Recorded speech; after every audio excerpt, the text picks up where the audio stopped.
அனுதின நம்பிக்கையின் பனித்துளி. 1 தெசலோனிக்கேயர் 5:18. எல்லாவற்றிலேயும் ஸ்தோத்திரம் செய்யுங்கள், அப்படி செய்வதே கிறிஸ்து இயேசுவுக்குள் உங்களை குறித்து தேவனுடைய சித்தமாயிருக்கிறது. வாழ்க்கை சீராக இருக்கும்போது நன்றியுணர்வு எளிதாக தோன்றுகிறது. ஆனால் புயல்கள் வரும்போது அது சாத்தியமற்றதாகி விடுகிறது. ஆனாலும் மிகவும் கடினமாக உணரும்போதுதான் நன்றி செலுத்தும் பழக்கம் மிகவும் சக்தி வாய்ந்ததாகிறது. கடினமான தருணங்களில் தேவன் நமது அடைக்கலமும் பெலனும், ஆபத்து காலத்தில் அனுகூலமான துணையுமாகவும் இருக்கிறார். நன்றியுணர்வு நமது போராட்டங்களை மறுப்பதில்லை, மாறாக தேவனின் நன்மையை கடந்து நிலைத்திருக்கிறது என அறிவிக்கிறது. நாம் நன்றி செலுத்தும் போது நாம் வலியை மறைப்பதில்லை.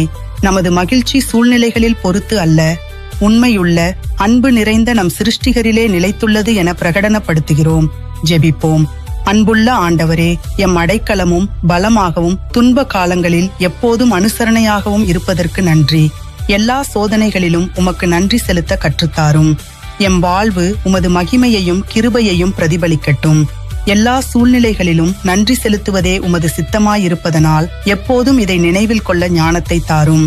ஆமேன். வாழ்க்கை நன்றாக இருப்பதற்காக மட்டுமல்ல, நம் தேவன் பரிபூரணமானவர் என்பதற்காக நன்றி சொல்லுங்கள். அடுத்த அனுதின நம்பிக்கையின் பனித்துளி வரை எல்லா சூழ்நிலைகளிலும் தேவனை நம்பி நன்றியோடு இருங்கள்.